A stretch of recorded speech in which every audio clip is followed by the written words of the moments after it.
Bueno, Chava Chalón, a todos los que hoy se conectan a la emisora de RCA, Restaurando las Sendas Antiguas, a todos los que hoy el Eterno permite que estemos escuchando y aprendiendo este mensaje. Vamos a seguir estudiando el libro de Romanos, que ha sido de gran edificación para nuestras vidas. Si ustedes recuerdan, hace 8 días fue muy especial, fue muy confrontante, porque era ver que muchas veces uno desprecia, uno tiene en poco, muchas veces esos regalos que el Padre le entrega a uno. Y también es ver lo hermoso que aunque muchas veces uno se comportaba como Esaú, aún así la misericordia del Eterno nos está permitiendo estar con Él, ¿sí? Para cambiar, para llevar una verdadera transformación, un verdadero caminar. Fue algo muy confrontante, yo sé que para muchos, pero lo hermoso es que también nos reta el Padre a un cambio, a una transformación, a que no sigamos siendo como ese Esaú, sino que podamos ser como ese Israel, como ese Jacob, que perdió su bendición hasta verla hecha realidad. Vamos a comenzar a leer, vamos a leer por partes, y vamos a leer los primeros 3 versículos. Entonces, ¿quién me ayuda? Aquí don Gregorio. Capítulo 1. 10. Dice la palabra del Eterno así: Hermanos, ciertamente el anhelo de mi corazón y mi oración a Elohim por Israel es para salvación, porque yo les doy testimonio de que tienen celo de Elohim, pero no conforme a ciencia, porque ignorando la justicia de Elohim y procurando establecer la suya propia, no se han sujetado a la justicia de Elohim.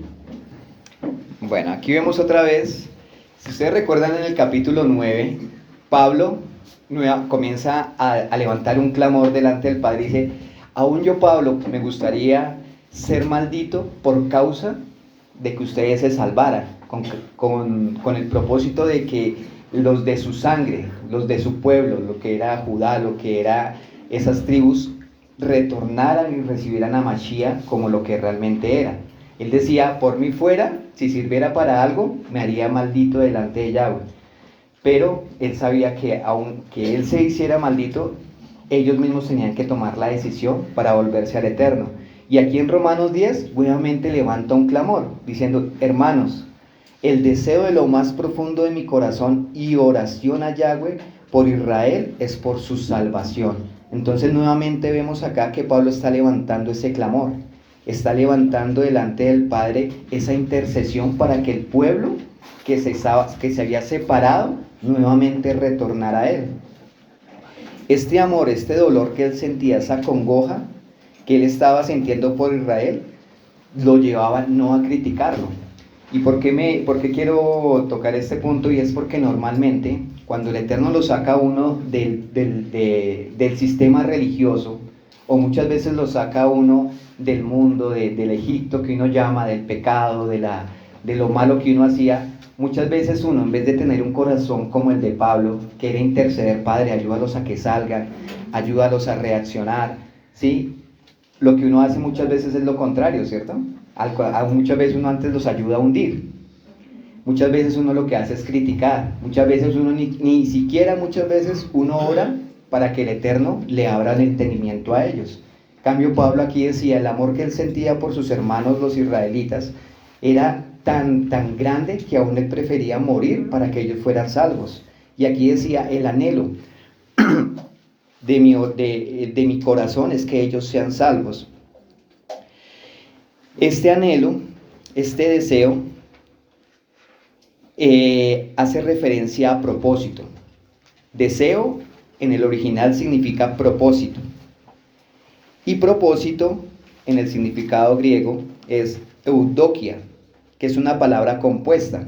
Y vamos a comenzar a entender que deseo no es solamente cuando yo vengo a interceder: ay, me acordé de una persona y comencé a sentir algo por ella, que pobrecito, y comencé a orar. No, ese deseo que habla aquí Pablo no es solamente cuando se nos viene de vez en cuando el orar por alguien, o que me toca interceder, o que me toca... ¿Por qué digo que me toca? Porque muchas veces uno lo hace solamente en los momentos que estamos reunidos. Pero realmente cuando hay un deseo ferviente, aún se hace cuando nadie le dice a uno, ni cuando nadie lo ve. Y esta palabra deseo significa en el original es propósito, que es eudokia, que es una palabra compuesta que significa bien pensar. La base es pensar. O sea, la base de esta palabra es pensar. ¿Y pensar cómo? Bien. Este pensar no es traer a memoria cuando yo quiera o cuando me acuerdo de las personas para orar por ellas, sino que es algo constante. Entonces el propósito de Pablo en sus oraciones era que Israel fuera salvo constantemente. Él tenía eso en su mente. Pero decía, la palabra es bien pensar o pensar bien. Entonces el deseo de él era que constantemente en su mente él estaba pensando en ellos para que ellos volvieran al Eterno. Entonces ya comenzamos a entender lo que Pablo decía aquí, hermano, el deseo de mi corazón es que ustedes sean salvos. Entonces, pero no era de vez en cuando, sino él estaba pensando ¿qué? Constantemente. Por eso dice, bien pensar.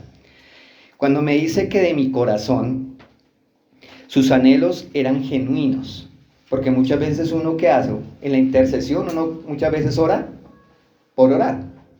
Muchas veces uno simplemente es de labios para afuera, pero la intención del corazón muchas veces no es genuina. En cambio aquí Pablo nos está enseñando que cuando él dice que el deseo del corazón de él era algo genuino, no era impuesto, no era por cumplir, no era simplemente por llenar un requisito. El motivo de su oración no era ni siquiera por él mismo, porque él, si vemos aquí, tanto en Romanos 9 como en el comienzo de este capítulo 10, él ni siquiera se acuerda de él. Él ni siquiera está diciendo, Padre, acuérdate de mis aflicciones. Él estaba en la cárcel cuando escribió la carta de Romanos. Él no decía, Padre, acuérdate, mira, me están tratando acá mal, ayúdame a soportar. No, él estaba, era que pensando, era en que su pueblo fuera libre, en que el pueblo de Israel retornara. Entonces él ni siquiera ponía por prioridad sus necesidades, y hartas que sí tenía.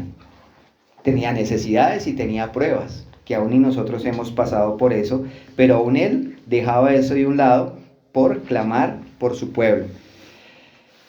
Y lo más tremendo es que todo esto, que era lo que Pablo lo llevaba a soportar la prueba, la dificultad, era por esto mismo que él oraba, para que su pueblo algún día fuera libertado, fuera salvo.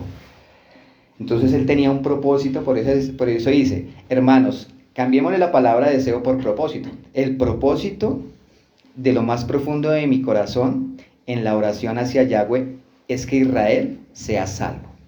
Entonces aquí aprendemos también que aun cuando nosotros entramos a orar delante del Padre, tiene que haber un propósito con el cual nosotros estamos orando. Tiene que haber un verdadero anhelo de nuestra vida. Y la palabra que se traduce aquí, porque aquí la tradujeron como salvación, dice, mi oración a Yahweh por Israel es por su salvación. Y muchas veces pensamos que salvación es solamente cuando venga el Mashiach, cuando ya estemos en la Nueva Jerusalén y ya estemos allá todos en lo que el Padre nos ha prometido que viviremos allí. Pero realmente el significado de la palabra salvación en el original se traduce como liberación. Entonces el anhelo, el propósito de Pablo era que el pueblo fuera ¿qué? Libertado, que fuera rescatado, que tuviera una seguridad. Pero este rescate, esta seguridad que Pablo anhelaba, era tanto físicamente como moralmente. Bueno, aquí ya uno dice, bueno, ellos no estaban siendo esclavos, ¿cierto? Entre comillas. Ellos tenían cierta libertad en ese momento, pero realmente sí estaban siendo esclavos ¿de qué? Del pecado, sí, de un dogma, de una religión, porque en ese momento la religión judía ya estaba, ¿sí? El judaísmo ya estaba establecido, ya estaba el Talmud, las leyes de hombre ya estaba establecido. Y la oración de Pablo era que ellos fueran libertados de ese sistema que moralmente los estaba llevando a apartarse del Eterno. Entonces, cuando nosotros intercedemos, cuando nosotros oramos, cuando nosotros hacemos lo mismo que hace Pablo, ponernos delante del Padre por otras personas, tenemos que clamar por eso, para que ellos sean libertados físicamente y moralmente y espiritualmente. Físicamente, ¿por qué? Porque las personas, así como el Eterno, Físicamente primero nos sacó ¿de qué? De un lugar que era incorrecto, ¿cierto? Entonces nos sacó de una religión, ¿sí? Llámese como se llame, donde nos congregábamos, a la iglesia. ¿El qué hizo? Primero nos libertó físicamente, nos sacó de allá y nos colocó para ser parte de su pueblo. Entonces, primero Él nos saca físicamente y después comienza a libertarnos espiritualmente y moralmente en cada una de nuestras áreas. Entonces, nosotros estamos siendo como ese Moisés, que Moisés primero, ¿qué tuvo que hacer? Lo sacó físicamente de Egipto. Y después, ¿qué le tocó hacer a Moisés? Comenzar a sacar a Egipto de ellos. Entonces, igual pasa cuando nosotros intercedemos, cuando nosotros hacemos la obra evangelística, es que sacar a esas personas de allá y después comenzar a sacar de ellos todo lo que le enseñaron a ellos en esos lugares. Que eso es lo que el Padre ha hecho en nosotros. A veces es lo más difícil, ¿sí? Porque muchas veces uno sale del sistema religioso, de los dogmas, pero uno se trae eso con uno.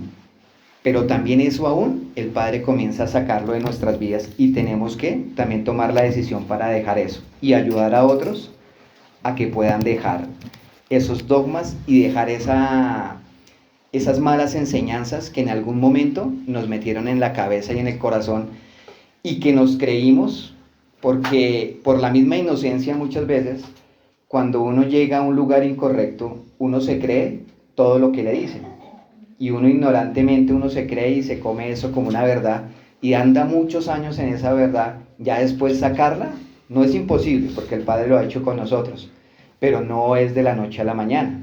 Y más cuando uno de pronto no tiene la disposición o no tiene el tiempo o no tiene el anhelo de buscar la escritura, de quitarse de pronto esas dudas que uno tiene acerca de la fe, acerca de lo que el Padre dice, pues más difícil y más largo se hace el proceso. Entonces ya aquí con este primer versículo ya comenzamos a entender la oración de Pablo, ¿cierto? El propósito que él tenía era ¿qué? Que ellos fueran libres, ¿sí? Que fueran salvos, porque por eso lo vuelvo y lo repito. Muchas veces uno piensa que sean salvos, que cuando estemos en la Nueva Jerusalén, no.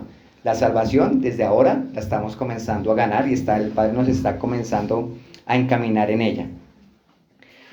El verso 10 dice, puedo testificar de su celo por Yahweh, pero no es basado en una comprensión correcta. O sea que el pueblo judío en ese momento, ahí en Roma, ellos sí tenían un celo, pero me dice acá que no es un celo correcto. En el griego se traduce este versículo, dice, estoy dando testimonio porque a ellos qué celo de Dios están teniendo, pero no según conocimiento preciso. Entonces, ¿qué celo? Aquí Pablo les estaba, él era testigo, porque recordemos que él mismo fue parte de ellos. Y Pablo, entre comillas, al comienzo también tenía un celo. Por eso fue que cuando Esteban se levantó a predicar, él incitó a las demás personas para que lo apedrearan. Él sí tenía un celo y él defendía a capa y espada lo que él creía que era correcto. Pero ese celo, me dice aquí, que no era con una comprensión correcta, no era un celo con el conocimiento preciso. O sea que uno puede tener un celo que no sea correcto y aún así uno decirnos que yo defiendo a Dios. Hace como 15 días estuve con un cliente y ellos son muy católicos. Ellos son, no esos católicos que dicen de boca, sino son practicantes, por decirlo así. Y llegó la señora y comenzó a hablarme. Y dije, bueno, la voy a escuchar porque a veces es bueno escuchar, a ver ellos qué piensan, qué ahorita la religión católica, qué está enseñando, o sea, cuáles son las bases que ellos tienen ahorita, porque normalmente antes un católico eso ni conocía nada de Biblia. Aquí con esta señora, ella comenzó a evangelizarme. Y yo comencé a escucharla. A veces es bueno, a veces uno, cuando llegan a su casa, es bueno a veces escucharlos, a ver qué es lo que se está moviendo en la religión. Y era muy tremendo porque ella defendía su religión, practicaba, ella ha tenido revelaciones, ella ha cambiado, ha dejado pecado. ¿Sí? Tremendo. Ella misma me contaba, me decía, no, Miguel, es que yo antes era adúltera y yo cuando conocí a Dios, cuando me confesé con un padre, con un cura, yo dejé de pecar. O sea, ya comenzamos a hablar de, entre comillas, un cambio. Comenzamos a hablar, entre comillas, de que venga, si hay un cambio ahí, ¿sí? Y ellos creen en ese cambio, ellos creen en lo que se les ha enseñado, pero, como dice aquí Pablo, ellos tienen un celo, pero no es correcto totalmente, porque no es basado en el conocimiento correcto y preciso. Entonces, porque aún nosotros, yo no sé, a mí me pasaba que yo defendía el cristianismo y que esa era mi religión, que esa era la correcta. Yo la defendía, yo tenía un celo y defendía lo que yo pensaba que estaba bien. Aquí mismo, así mismo le pasaba a los judíos. Ellos tenían un celo y defendían lo que ellos pensaban que estaba correcto. Pero aquí vamos a comenzar a descifrar todo esto. Dice, ¿qué es el celo? ¿Qué es el celo de Dios? Es una preocupación por el bienestar de su pueblo, su determinación de que nada surja entre él y ellos que pudiera engañarlos, minar o destruir la relación. Como es el único Dios verdadero, la salvación solo se encuentra en él. Que el hombre siga a cualquier otro Dios es un engaño que lleva a la destrucción y a la muerte. El celo o indignaciones divinos a menudo se manifiesta en formas que parecen severas, pero que más tarde se ven como disciplina necesaria para el beneficio final cuando la gente tiene un corazón de dura cerviz. Entonces, ¿el celo qué es? Una preocupación de que nada dañe la relación de Dios con nosotros y de nosotros con Él. Entonces, ¿por qué muchas veces uno siente celo cuando enseñan algo que no es correcto? ¿Por qué? Porque uno sabe que a través de esa mala enseñanza la persona se puede estar desviando. Porque uno muchas veces siente celo cuando alguien que conoce de Dios comienza a pecar. Es un celo, ¿por qué? Porque sabe que a través de ese mal ejemplo que le está dando, muchas otras personas pueden seguir el mismo mal ejemplo. Entonces, ahí viene un celo en nuestra vida, que es que para que la relación correcta entre nosotros y el Padre no se dañe. Ese es el celo. No es uno sentirse ofuscado por simplemente lo que uno piensa o porque no le parece. Cuando me dice acá que el celo de ellos no tenía un conocimiento preciso, esta palabra conocimiento preciso hace referencia en la palabra en griego a epignosis, que es un reconocimiento, es decir, un pleno discernimiento o reconocimiento.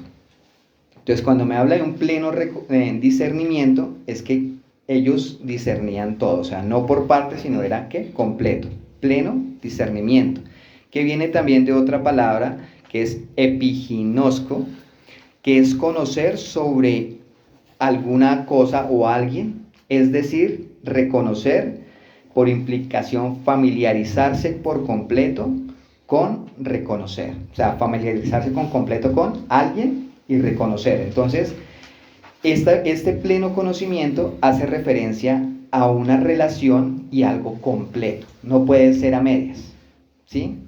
Entonces, ellos tenían un conocimiento de la Torá, ¿cierto? Todo el pueblo judío en ese momento tenía un conocimiento de la Torá, pero ese conocimiento ellos lo entendían a su manera, lo interpretaban a su manera. Por eso tantas leyes humanas que ellos sacaron, tantas leyes de hombre, porque ellos entendían la Torá y la quisieron entender a su manera, conocían la Torá, pero no conocían al autor de la Torá, que es diferente. Por eso muchas veces uno puede saber mucha escritura, pero si uno no conoce al autor, ahí uno comienza muchas veces a desenfocarse y a no tener un conocimiento preciso del Eterno. Y nuestro celo ahí comienza también a no ser preciso. La palabra pleno discernimiento, discernir, es distinguir algo de otra cosa, señalando la diferencia que hay entre ellas. Entonces, ¿cómo así? El discernimiento muchas veces uno lo espiritualiza y es uno querer ver demonios, querer ver espíritus, pero el discernimiento no es solamente eso. El discernimiento, el significado es tan sencillo, dice que es aprender a distinguir algo entre una cosa y otra, saber las características para poder diferenciar. Entonces, por ejemplo, un ejemplo sencillo, digamos, de mi trabajo. Yo trabajo con madera, entonces llegan y me pueden colocar dos clases de madera y yo puedo decir, ah, no, esta madera se llama así, tiene ciertas características, le sirve para esto, esta otra no le sirve, es mucho más blandita. Y yo puedo discernir, puedo distinguir entre las dos clases de madera. Igualmente, el discernimiento, el pleno discernimiento, es discernir. Ahí ya podemos entender a nuestro pastor cuando llega y dice, no, esa persona no tiene nada, o esta persona sí tiene un verdadero anhelo, o esa persona tiene algo oculto. ¿Por qué? Porque ellos están distinguiendo, ¿sí? El discernimiento es eso, es distinguir, bueno, esta persona sí viene de Dios, esta persona sí tiene una intención correcta. Ese es el discernimiento que el Eterno anhela para con nosotros, para poder tener un verdadero celo y poder tener una verdadera comprensión de la Escritura. Mateo 5, ¿quién me lo ayuda a leer? Mateo 5, 21, 28. ¿Sí me estoy haciendo explicar? Si tienen preguntas, pregunten. Porque hoy se nos van a caer muchos dogmas que nos habían enseñado en el cristianismo. Mateo 5, 21, 28. Dice: Oyeron que fue dicho a los antepasados: no asesinarás, y cualquiera que matare será traído al tribunal del juicio. Sí, mas por otra parte también les digo que cualquiera que se enoje sin razón contra su hermano deberá ser traído a un tribunal de juicio. Y cualquiera que diga, necio, avergonzado a su hermano, será presentado ante el Sanedrín. Y cualquiera que le diga, tonto, quedará expuesto al infierno de fuego. Por tanto, si traes tu ofrenda al altar, y allí te acuerdas de que tu hermano tiene algo contra ti, deja allí tu ofrenda delante del altar, y anda, reconcíliate primero con tu hermano, y entonces ven y presenta tu ofrenda. Haz un arreglo con tu demandante pronto, entre tanto que vas con él en el camino hacia el tribunal, si no harás que el demandante te entregue al juez, y el juez al alguacil, y seas echado en la cárcel. En verdad te digo que no saldrás de allí hasta que pagues el último centavo. Oyeron que fue dicho, no cometerás adulterio. Sí, mas esta ley es más profunda, pues yo les digo que cualquiera que mire a una mujer para codiciarla, ya cometió adulterio contra ella en su corazón. Amén. Entonces aquí vemos que Yeshua les enseña a ellos un discernimiento más pleno de la Torá. Porque ellos, ¿qué hacían en ese momento? Ellos de pronto miraban el adulterio solamente como algo físico y el matar a alguien como un acto físico solamente. Pero aquí Yeshua les dice, venga, el entendimiento más profundo de la Torá no es solamente algo físico, sino algo que del corazón. Por eso les pone el ejemplo, si usted tiene algo contra su hermano, odia a su hermano, es como si lo estuviera matando. Y está cometiendo ¿qué? Una muerte sobre él. O si usted mira a una mujer para codiciarla, ya está adulterando. Entonces aquí vemos que el discernimiento pleno de la Escritura va más allá que simplemente las cosas externas, porque ellos hacían lo externo. Ellos de pronto no mataban a alguien, pero en su corazón tal vez tenían ¿qué? Resentimiento, odio contra alguien. Y aún así, ellos seguían presentando sus ofrendas, porque no era un acto físico lo que estaban haciendo, de matar a alguien, pero llevaban la ofrenda y como si nada estuviese pasando. Pero el verdadero discernimiento de la Escritura es algo más profundo que ya es en nuestro interior. Es ahí en lo profundo, en lo que nadie ve, que es donde el Eterno realmente examina y nos damos cuenta si el celo es verdadero o no es verdadero. Nos enojamos cuando vemos una noticia, uy, mataron a un niño, uy, mataron a tal persona, y uno dice, uy, esa gente es muy mala. Pero resulta que uno se mira con el verdadero discernimiento de la Escritura y dice, venga, yo a veces he odiado y a veces he aborrecido a mi hermano, pues venga, usted es igual de asesino que el que mató a ese niño. ¿Sí? ¿Es que es diferente el celo? ¿Es diferente el discernimiento que el Padre quiere que nosotros tengamos de la Escritura? Aún así lo mismo con el otro ejemplo que pone acá Yeshua, que dice, el que mira a una mujer para codiciarla, ya adulteró en su corazón. Y entonces, muchas veces los hombres se pueden excusar, no, pues yo no toco a ninguna mujer, yo no le estoy echando el cuento a ninguna otra mujer, solamente estoy con mi esposa, pero resulta que lo que mira en internet, resulta que en internet se metió, vio alguna página así como medio provocativa para él y ahí comenzó ¿qué? A adulterar en su corazón, ¿sí? Y la gente muchas veces dice, como no es un acto físico, no pasa nada, ¿sí? Y se ufana muchas veces de que no son adúlteros, de que son fieles, pero resulta que en lo más íntimo de su corazón, para el Eterno, sí son infieles, sí son adúlteros. Entonces, eso era lo que pasaba en ese tiempo. Ellos tenían un celo, yo no adultero, yo no mato, pero en su corazón estaban ¿qué? Dañados, estaban podridos porque sí estaban pecando delante del Eterno. Pero ahora, la pregunta que nos hacemos, ¿cómo está nuestro celo fundamentado? ¿Es completo pues, o es parcial? En algunas sí, cosas sí soy celoso, en otras cosas no tanto, en otras cosas sí me pongo así radical, pero en otras cosas soy tal vez permisivo. Porque aquí Pablo me habla que el celo no era completo.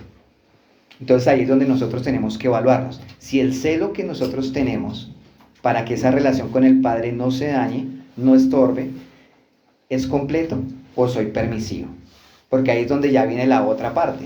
Yo soy celoso con unas cosas, pero no, soy permisivo con mis hijos, soy permisivo en el trabajo, soy permisivo con una cosa, con otra. Y ahí ya es donde cada uno de nosotros comenzamos a evaluarnos. Si nuestro celo es basado correctamente o no está basado correctamente en lo que el Eterno dice, en un verdadero discernimiento. Eso ya cada uno pues se responde y le responde al Eterno, si realmente cómo está nuestro celo. Y tenemos que hacerlo constantemente, ¿sí? Porque a veces algo que a veces pasa en el caminar es que cuando ya se lleva tiempo, comienzan a darse permisos. Entonces uno ya se siente confiado, que la forma en que uno camina con el Eterno, entonces uno comienza a darse ciertos permisos, a eso no pasa nada, eso no pasa nada. Y cuando menos piensa, ¡pum!, la caída. Y por eso el Eterno, eso es lo hermoso del Padre, es que siempre, cada chaval nos está diciendo, póngase pilas, no dé papaya, no se dé permisos, porque Él sabe que donde esos permisos lleguen a coger fuerza, van a traer destrucción. Dice el versículo 3, porque ignorando la justicia de Dios y procurando establecer la suya propia, no se han sujetado a la justicia del Eterno. Entonces, aparte de que su celo no era correcto, no estaba bien fundamentado, ellos se ignoraban. Y la palabra ignorar también hace referencia a desconocer, a no hacer caso de algo que se conoce o a fingir no tener conocimiento de ella. Eso hace referencia a ignorar. Cuando uno sabe que algo es incorrecto, pero uno como que ignora, como que venga, como que no sé, ¿sí? O le preguntan, ¿lo que usted hace es correcto o es incorrecto? No sabía. No, sí sabía. Todos sabemos lo que es lo bueno, qué es lo malo, y aquí estamos entre pueblo. Aquí no hay, ahorita no veo ningún nuevo. Todos somos pueblo. Todos hemos escuchado la misma escritura, nos han dado de comer lo mismo a todos. Entonces no podemos decir, esto no lo conocía o no sabía que era así. Nosotros ya no nos podemos justificar con eso. La justicia, cuando uno le dicen, ¿por qué han ignorado la justicia de Yahweh? La justicia hace referencia a la rectitud. ¿Sí? Porque, y quiero que no se nos olvide ese significado, la justicia hace referencia a la rectitud. Y la rectitud se traduce como equidad, de carácter o de actos, de obras. Es decir, justicia, el principio, la decisión o la ejecución de alguien recto. Por eso justicia es rectitud, equidad.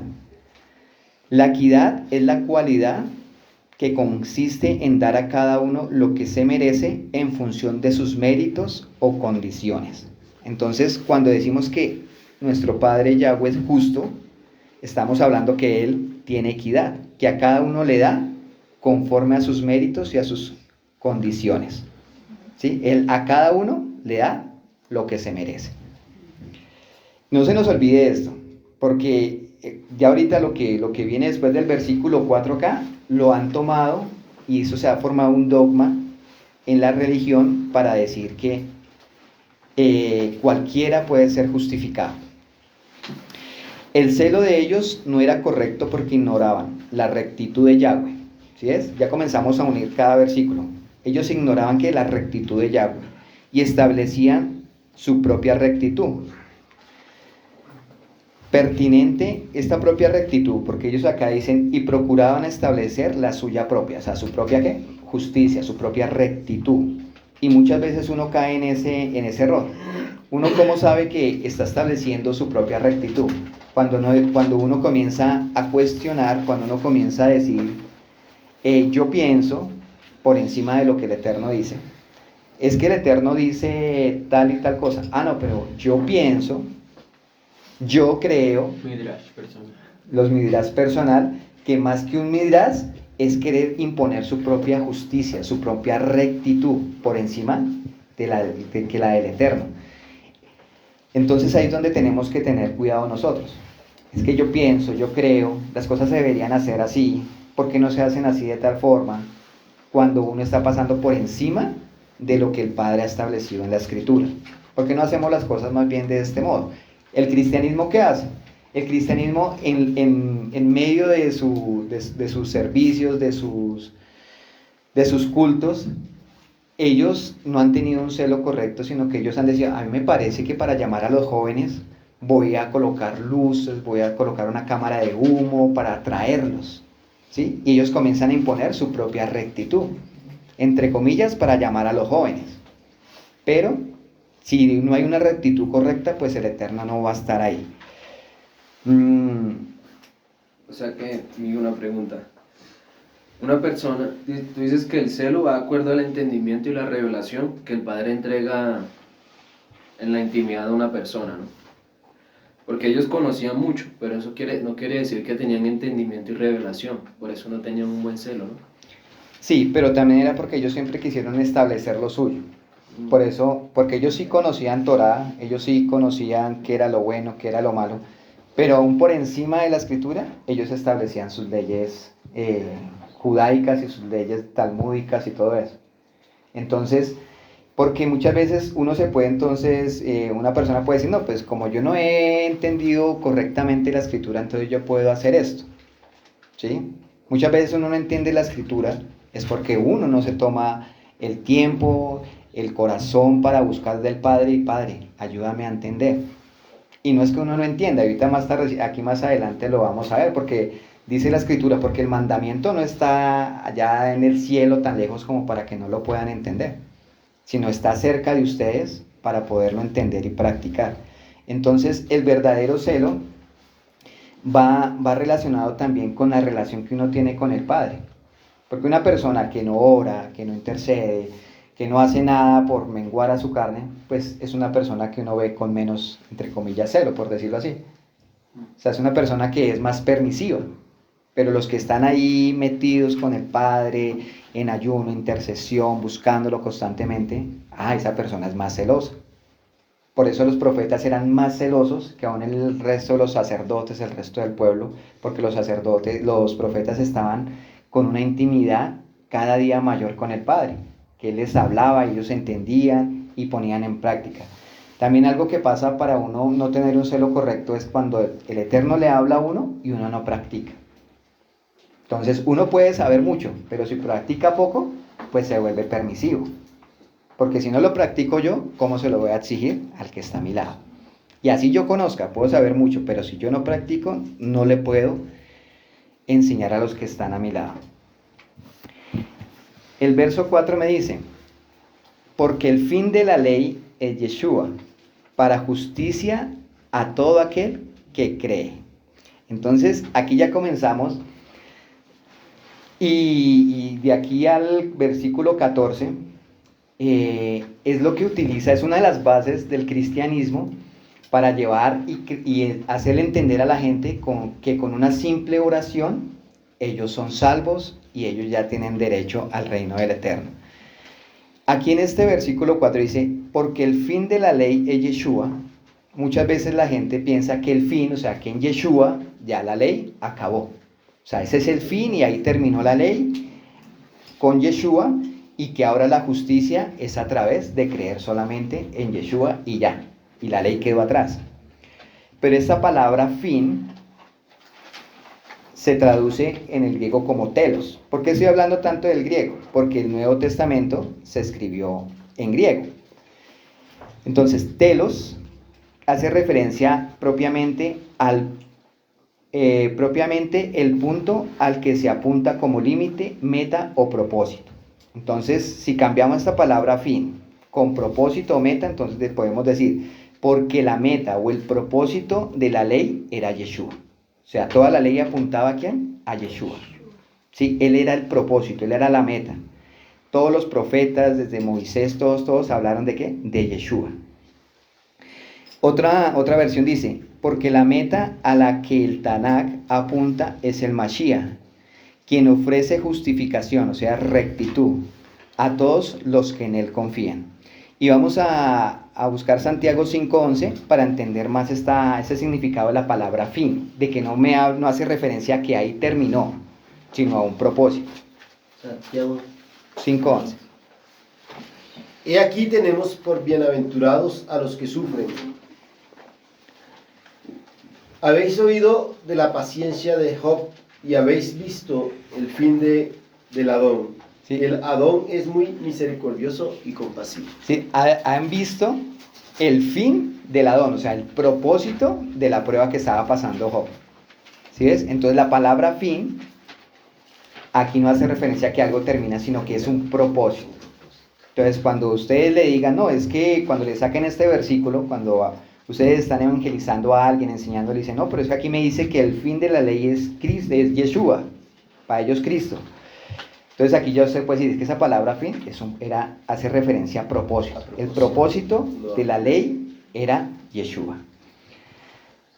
Y toda la escritura habla de Yeshua. Y les voy a leer Lucas 24 del 44, dice, Yeshua les dijo, a esto me refería cuando todavía estaba con ustedes y les decía que todo lo que está escrito en la Torá de Moisés, mira, aquí comienza, la Torá de Moisés, los profetas y los salmos tenían que ser cumplidos. Entonces les abrió la mente para que pudieran entender el Tanaj. Y eso es lo que el Eterno ha venido haciendo con nosotros, abriéndonos la mente para poder entender. Diciéndoles, aquí está lo que dice, el Mashiach tiene que sufrir y ser levantado entre los muertos en el tercer día. Y arrepentimiento en su nombre, que lleva a perdón de pecados, tiene que ser proclamado a la gente de todas las naciones, empezando con Jerusalén. Entonces toda la Torá de Moisés, los profetas, los salmos, todos hablaron de Yeshua. O sea, los únicos que predicaron a Yeshua no fueron los talmidim, no fueron los apóstoles, no somos nosotros. Aún Moisés predicó de Yeshua, Isaías predicó de Yeshua. Cada uno de estos profetas predicaban ¿qué? A Yeshua. Yeshua es la misma Torah viva. Entonces, como ellos, los judíos en ese tiempo, como no querían aceptar a Yeshua, entonces estaban rechazando la misma Torah. Por eso el entendimiento de ellos tampoco estaba completo. Entonces, cuando viene Yeshua, lo que el Eterno también quería enseñarnos era que a través del ejemplo de él pudiéramos entender la Torah y pudiéramos caminar y andar en la rectitud que él quería. Porque muchas veces uno se puede excusar, es que no entiendo, pero venga, si no entienden, veamos a Yeshua. ¿Sí? Nos pone un ejemplo. Y eso lo vemos también en 1 Corintios 11:1, ¿qué nos dice?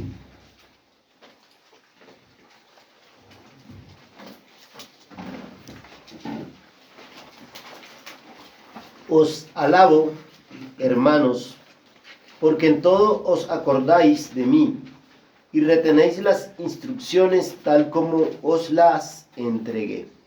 El 1 dice, sé imitadores de mí, así como yo de Yeshua. Así es. Entonces, sean imitadores de mí, como yo lo soy de Yeshua. Entonces, ¿por qué decía esto Pablo? Porque muchas veces, cuando uno comienza a conocer del Padre, uno que mira, pues un referente de, bueno, ¿cómo hago yo para practicar esto que no lo estoy comprendiendo totalmente? Pues bueno, miremos a un siervo que sea íntegro, que ande en esa rectitud para comenzar a practicarla. Entonces, Yeshua, cuando ellos rechazaban a Yeshua, ellos no querían seguir el ejemplo de él. Y lo que vino a hacer Yeshua también era enseñarles a cómo cumplir la Torá cómo vivir una vida sin pecado, que sí se podía, y Él les vino y les dijo, vea, sí se puede vivir en este mundo en un cuerpo natural, un cuerpo de carne, y sin pecar. Y ellos decían, no, no, no. Filipenses 3:17 también nos dice lo mismo. ¿Quién lo busca? Filipenses 3:17.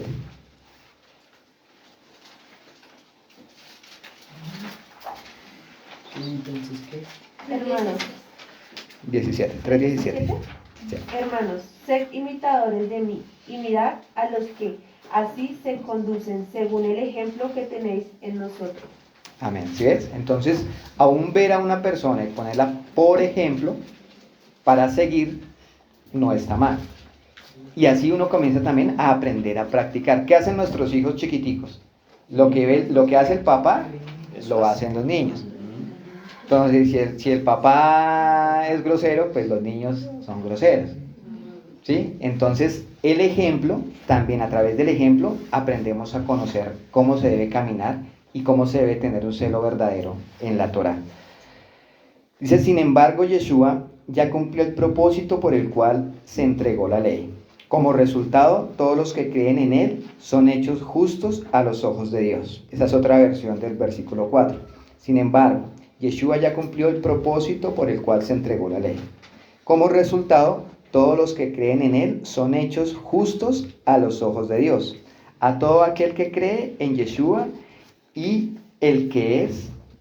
todo aquel que cree en Yeshua y cree que es la Torah viviente. Entonces, ya podemos comenzar a comprender qué era lo que Pablo quería enseñar, ¿cierto? ¿O hay dudas? ¿No? Si tienen dudas, eso me preguntan, que sí, y las respondemos. Ahora vamos a leer del versículo 5 al 13 de Romanos 10.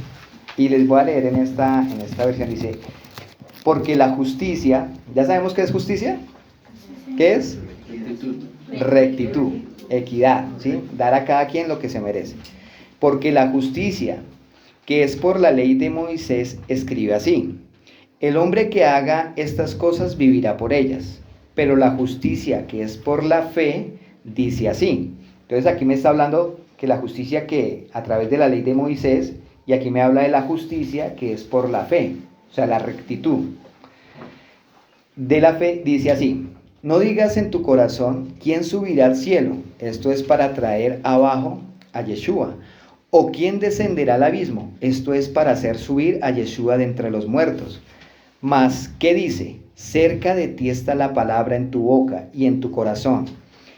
Esta es la palabra de fe que proclamamos, que si confesares con tu boca que Yeshua es el Señor y creyeres en tu corazón que Dios le levantó de los muertos, serás salvo. Porque con el corazón se cree para justicia, pero con la boca se confiesa para salvación. Pues la Escritura dice, todo aquel que en él creyere no será avergonzado, porque no hay diferencia entre judío y griego, pues es el mismo que es el Señor de todos. Es rico para con todos los que le invocan, porque todo aquel que invocare el nombre del Señor será salvo. Esta es una de las bases del cristianismo muy fuertes, porque ellos dicen, el que invoque al Jesús de ellos será salvo. Que si confesamos con nuestra boca que Él resucitó, seremos salvos. Y ahí es cuando de aquí sacan para hacer las oraciones de fe. Entonces llaman a toda la gente. Si usted cree en el Señor, en el lenguaje de ellos, cree en el Señor Jesucristo, entonces confiese sus pecados, y la oración de fe que lo llevan a uno a hacer es, confiese que usted es un pecador, que Él es su Salvador, que usted le pide perdón y ya usted es salvo. Y es tremendo porque esta es una de las mentiras que la gente más en un momento nos creímos. Y uno pasaba allá al frente y uno decía, ay, ya, soy salvo. O muchas veces a mí me pasaba que yo llegaba y evangelizaba a alguien, en el cristianismo también llegaba y lo evangelizaba, venga, oro por usted, haga la oración de fe para que sea salvo. Y uno se creía esto, porque es que aquí lo toman tal cual está aquí escrito, pero no tienen el discernimiento para entender qué es lo que Pablo quería enseñar. Y dice, no, usted confiese con su boca que Él es el Señor y usted es salvo, ya. En las campañas evangelísticas que hacen el cristianismo, dicen, no, hoy fue una noche gloriosa porque nos ganamos a 10.000 para Cristo. ¿Y por qué se ganaron a 10.000? No, porque pasaron al frente y hicieron una oración de fe. Pero realmente es tan fácil. Es tan fácil que Dios declare una persona justa cuando la justicia me habla de rectitud y que Él no dará por inocente al culpable. Es tan fácil realmente uno llegar a ser considerado salvo. Porque aún aquí ellos le metieron a uno el dogma y el pensamiento de que usted hace la oración y usted ya es salvo, siempre es salvo. Y eso hay una doctrina que es así. Usted ya con la oración de fe aceptó a Jesús en su corazón, haga lo que quiera que usted ya es salvo. ¿Sí? Inclusive hay una doctrina que se llama creciendo en gracia o cayendo en gracia, porque eso no es... Sí, en desgracia. Que dicen que ya usted por gracia, ya usted es salvo y usted no tiene que hacer nada porque Yeshua lo hizo todo por usted. ¿Será que es tan fácil realmente? O sea, el Eterno bajó toda su santidad, su justicia la bajó a que no importa, usted solamente crea que no importa lo que usted haga, aún así yo lo voy a recibir allá en mi reino. ¿Tan fácil usted cree que es eso? Y eso es lo que la religión ha vendido. Por eso la gente no ama, por eso la gente no valora lo que Mashiach ha hecho por cada uno de ellos. Porque ellos, ¿qué? Eso es fácil. Ya Él lo hizo todo. Yo no tengo que hacer nada. Porque es que no es por obras, es por gracia. Y aquí ellos se pegan y hoy vamos a entender el verdadero significado de lo que Pablo quería decir. De lo que Pablo quería enseñar al pueblo de a qué se refería con esa justicia. Y vamos a entender un poco más del significado de justicia. No existe una sola palabra en el castellano equivalente a justicia. O sea, no la podemos encasillar en una sola frase. Desde el punto de vista del Antiguo Testamento, en el hebreo se usaban los términos de tzedek en masculino y tzedakah en femenino para expresar la idea de justicia. Y sadik para aquello que es derecho, recto y de acuerdo con la norma ética de la Torá. Pero las implicaciones del término son múltiples y ricas, muy diferentes de encerrar en cortas palabras que no explican realmente lo que hace referencia a la justicia. El concepto de justicia se descubre mayormente en términos de relación en tres vertientes. Entonces, cuando me hablamos de justicia, me está hablando de tres cosas, en tres ramas, por decirlo así. Primero, la justicia en las relaciones entre Dios y el hombre. Entonces ahí vemos la primera rama de la justicia, entre Dios y el hombre, lo que es el Eterno y cada uno a nivel personal, tanto creyentes como no creyentes. Segundo, la justicia en las relaciones entre Dios y su pueblo. ¿Sí? Entonces, la justicia de Dios con su pueblo. Y tercero, la justicia en las relaciones entre los hombres, entre mi prójimo. Entonces la justicia abarca esas tres cosas. Dios con cada uno a nivel personal, Dios con su pueblo y las relaciones de los unos con los otros. Y vamos a ver aquí unos versículos que nos aclaran más estos tres puntos. Justo es Yahweh en todos sus caminos. Salmo 119, 142. En todos sus caminos, o sea, Él es recto, la equidad de Él es en todo lo que Él hace. Tu justicia es eterna. Entonces imagínate, la justicia, por eso le digo que el cristianismo ha querido enseñar que la justicia de Dios por decirlo así, ha desmejorado, los parámetros de Él han bajado, pero aquí me dice que su justicia es eterna. O sea que aun cuando estemos en la Nueva Jerusalén, Él va a seguir siendo justo, recto. Y tu ley, la verdad. Entonces, ¿qué es la verdad? La ley del Eterno. La justicia del carácter de Dios la hace incompatible con el pecado, por lo cual tiene que hacer juicio sobre este. Entonces, la misma justicia de Yahweh hace que el pecado con Él sea incompatible. Entonces, por eso, lo que hablábamos ahorita, como alguien que peca y peca y peca, y aún conociendo, ¿a Dios lo va a aceptar? Si la misma justicia de Yahweh no permite aceptar a una persona pecadora. ¿Sí? Por eso dice que la paga del pecado es muerte. Cuando uno peca, se separa. Por eso, con Adán y Eva, uno puede decir, venga, pero solamente fue una desobediencia. Pero venga, es que fue un pecado y la justicia que él tiene, por algo, por más pequeño que sea, no permite que una unión. Porque él es justo y él no tiene ninguna relación con el pecado. Pero, ¿qué dice la religión? No, él ama al pecador, pero no el pecado. Pero resulta que el pecador está lleno de pecado. Me decía esta señora que me estaba evangelizando, me decía, es que Dios le entregó la autoridad a los sacerdotes para perdonar pecados. El sacerdote puede que esté mal con Dios. Escucha lo que ella decía. Él puede estar pecando, pero como Dios le dio la autoridad a él puede perdonar pecados. O sea, como quien dice, ellos hacen lo que quieran y aún así Dios los respalda en lo que hacen. Cuando aquí estamos aprendiendo que la justicia del Eterno no tolera el pecado. Él no la tolera. Y yo le decía a ella, pero venga, ¿acaso no me dice la Escritura que qué comunión tiene la luz con las tinieblas? O sea que si ellos están hablando de luz y ellos mismos son tinieblas, ¿hay qué? No, es que Dios le dio la autoridad a ellos. ¿Sí es? Entonces ya, se pegan solamente en algo que les enseñaron que está totalmente salido de la Torá. Cuando al ser humano, el acto de fe de Abraham fue considerado como característico de lo que es justo, y creyó a Yahweh y le fue contado por justicia, por creer y obedecer. ¿Sí?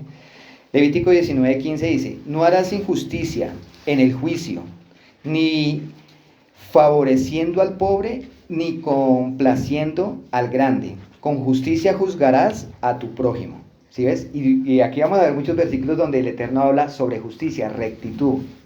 Donde, digamos, aquí en este caso no favorecerás a uno, al que más plata tiene, como vemos ahorita en la sociedad o en las mismas iglesias. He escuchado que en iglesias hay lugares especiales para los que más tienen plata. Entonces, la primera fila, entonces son los que más diezman, y ahí para atrás. Entonces, los de puro atrás, entonces son los que no diezman. No, aquí no. Entonces, aún en la misma religión, ¿ellos qué? Sí, lo sabía aquí adelante. Entonces, aún en la misma religión, ellos no juzgan con una justicia correcta. Dice, en el punto de vista jurídico, se enseña en las Escrituras que la ley debía aplicarse a todos por igual. ¿A quiénes? A todos. Fueran sacerdotes, fueran profetas, fueran el más pequeñito del pueblo, la ley era igualita para todos. Entonces, ahí es donde también nosotros comenzamos a entender, venga, si la ley es igualita para todos, entonces un sinvergüenza, ahí ¿cómo lo va a juzgar Dios?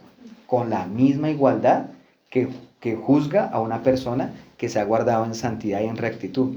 Porque imagínense una persona pagando el precio, como estamos haciendo nosotros, para andar en santidad, para no pecar, para cambiar, y llega un sinvergüenza y se gana lo mismo que nosotros de gratis. ¿Sería justo? Ahí estamos rompiendo dogmas que nos metieron en la religión. Levítico 19:30 dice, balanzas justas, pesas justas y medidas justas tendréis. Yo Yahweh vuestro Elohim, que os saqué de la tierra de Egipto. Como se ve, la idea es que la justicia es la conformación de una norma, el no desviarse de ella. Eso es justicia, no desviarse y poderla aplicar de la manera correcta. En las relaciones, este punto es importante, en las relaciones entre los hombres, como hermanos, con el prójimo, debe siempre imperar, o sea, estar siempre la justicia. Estas relaciones, sin embargo, no pueden ser juzgadas de conformidad con las normas que imperen entre ellos en el momento dado, sino que aquellas que Dios ha dispuesto como sabias y convenientes para todos. ¿Qué quiere decir esto? Que mi relación con mi hermano, la justicia, no tiene que estar dirigida por lo que yo pienso, por de pronto acuerdos que hagamos llegado, sino la justicia con mi hermano tiene que estar basada ¿qué? En la Torá. ¿Sí? Muchas veces uno, ¿por qué lo digo? Porque muchas veces uno con un hermano tiene más afín que con el otro. Entonces, con el que tengo más afín, entonces soy más chévere, soy más correcto. Le gasto, ¿sí? Le ayudo.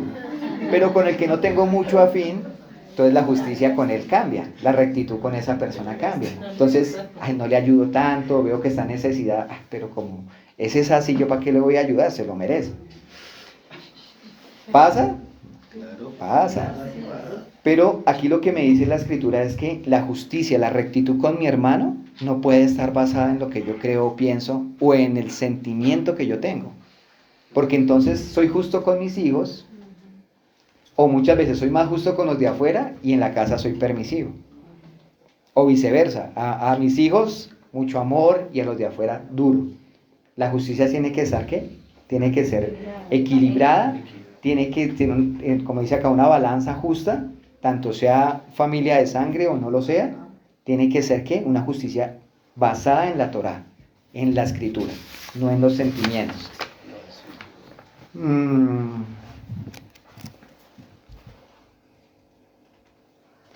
Entonces, para terminar este pedacito de la justicia de Dios contribuye a la paz y la prosperidad de sus semejantes. Entonces, siempre la justicia con mi hermano tiene que contribuir a estar siempre en paz y a prosperar.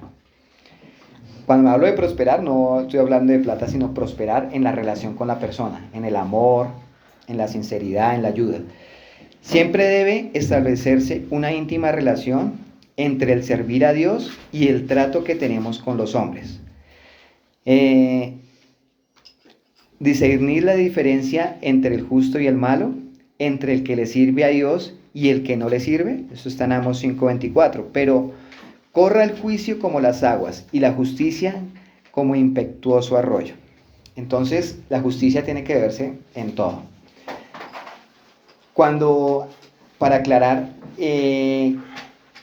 yo tengo que también tener justicia cuando en mi familia o en alguien veo que esa persona está totalmente en contra de lo que el Eterno dice. ¿Sí? Porque yo no puedo ser permisivo con una persona que está en contra del Eterno. Yo también tengo que andar en rectitud. Entonces, ¿a qué hago referencia? Que si tengo que corregir a la persona, por más amor que yo le tenga, por más familia que sea, o por más compañero de trabajo, yo tengo que corregir. Porque si no, no estaría practicando la justicia. Si veo que mi hermano se está perdiendo, si veo que está haciendo algo mal, pues si soy correcto, si soy justo, tengo que corregirlo. Por eso en uno de los significados que leíamos de corrección dice que de justicia, que muchas veces se aplicaba de una forma dolorosa para los que eran de dura cerviz. Y eso aún es justicia. Cuando yo corrijo, lo estoy enderezando. ¿Sí? Cuando yo lo corrijo, lo quiero meter, o sea, si yo cojo aquí, por ejemplo, a Gregorio, lo que usted está haciendo está mal y comienzo a exhortarle, comienzo a enderezar su camino, ¿qué? Lo estoy encaminando, ¿qué? A la justicia, a la rectitud. O sea, no es molestarle la vida, sino que es encaminarlo. Entonces, cuando usted es permisivo, usted no le importa el alma. Cuando usted es permisivo con alguien, usted dice, no importa, va por el camino de la perdición, siga así, no importa. Pero si hay un verdadero amor como el que tenía Pablo, que oraba por la libertad, la salvación de ellos, usted lo corrige ¿para qué? Encaminarlo. El versículo 5 dice que pues Moisés escribe que la ley exige obediencia a todos sus mandamientos para que una persona llegue a ser justa delante de Dios. O el que haga estas cosas, dice otras versiones, vivirá en ellas o vivirá por ellas. La traducción correcta no es vivirá por ellas, sino que vivirá en ellas. Andará constantemente en ellas. Verso 6. Pero la justicia que es por la fe dice así: no digas en tu corazón quién subirá al cielo, esto es para traer a Yeshua, o quién descenderá al abismo, esto es para hacer subir a Yeshua entre los muertos. Mas que dice: cerca de ti está la palabra en tu boca y en tu corazón, esta es la palabra de fe que predicamos. Que si confesares con tu boca que Yeshua es el Señor y creyeres en tu corazón de que Dios le levantó de los muertos, serás salvo, porque con el corazón se cree para justicia, ¿sí? Ya comenzamos a entender la palabra justicia, no rectitud, pero con la boca se confiesa para salvación. Pues la Escritura dice, todo aquel que en él cree no será avergonzado, porque no hay diferencia entre judío y griego, pues él es el mismo que es Señor de todos. Él es rico para con todos los que le invocan, porque todo aquel que le invocar el nombre del Señor será salvo. ¿Qué nos quería decir Pablo acá? ¿Qué evangelio nos estaba predicando él? Porque aquí la gente toma y creen que este es un nuevo evangelio. Creen que esto es algo, esto es lo nuevo, por eso llaman Nuevo Testamento, un nuevo evangelio Pablo estaba predicando aquí. Pero ya vamos a entender que todo lo que él habla acá, lo habló Moisés y lo hablaron los profetas.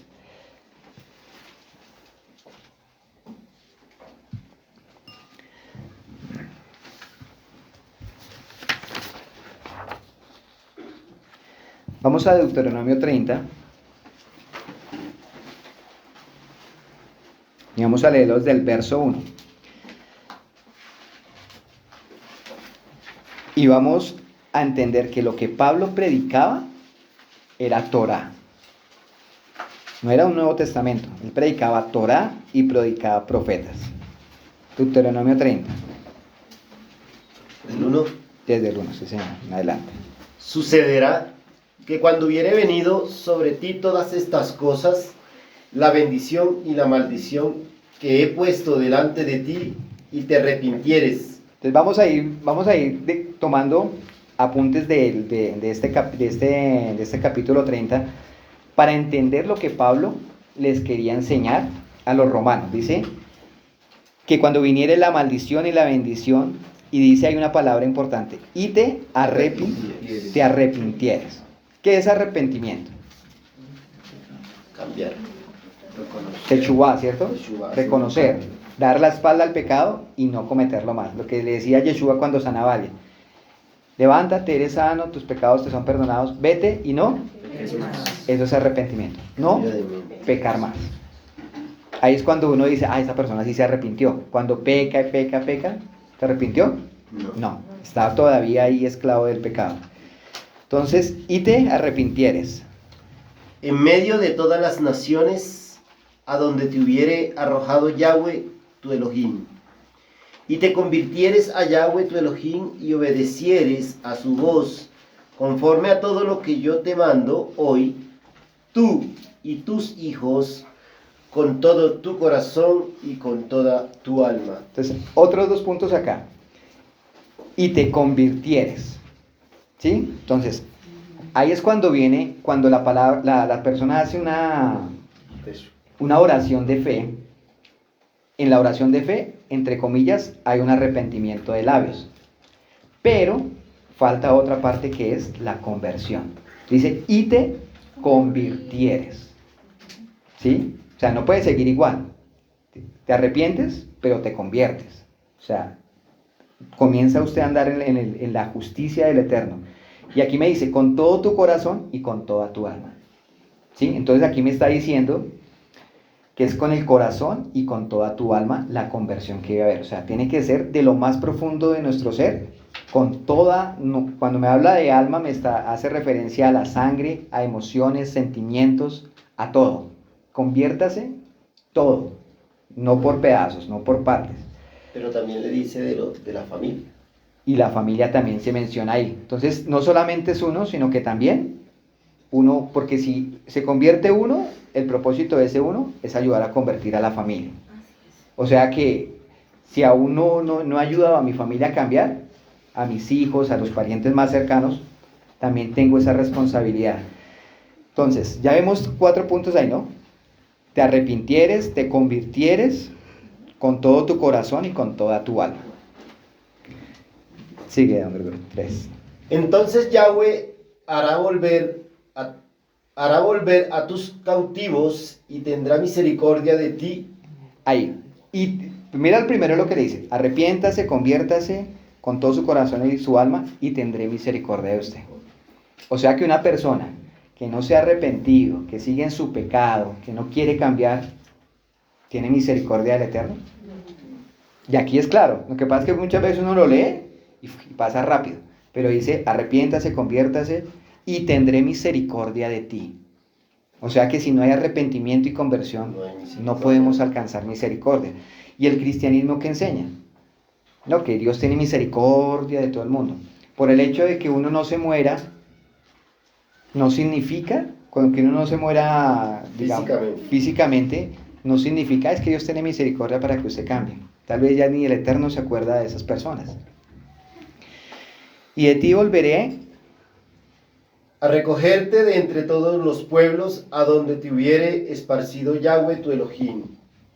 Aún cuando tus desterrados estuvieran en las partes más lejanas que hay debajo del cielo, de allí te recogerá Yahweh tu Elohim, y de allá te tomará, y te hará volver Yahweh tu Elohim a las tierras que heredaron tus padres, y será tuya, y te hará bien, y te multiplicará más que a tus padres, y circuncidará Yahweh tu Elohim tu corazón y el corazón de tu descendencia, para que ames a Yahweh tu Elohim con todo tu corazón y con toda tu alma, a fin de que vivas. Y pondrá Yahweh tu Elohim todas estas maldiciones sobre tus enemigos y sobre tus aborrecedores que te persiguieron. Y tú volverás y oirás la voz de Yahweh, y pondrás por obra todos sus mandamientos que yo te ordeno hoy. Y te hará Yahweh tu Elohim abundar en toda obra de tus manos, en el fruto de tu vientre, en el fruto de tu bestia, en el fruto de tu tierra, para bien.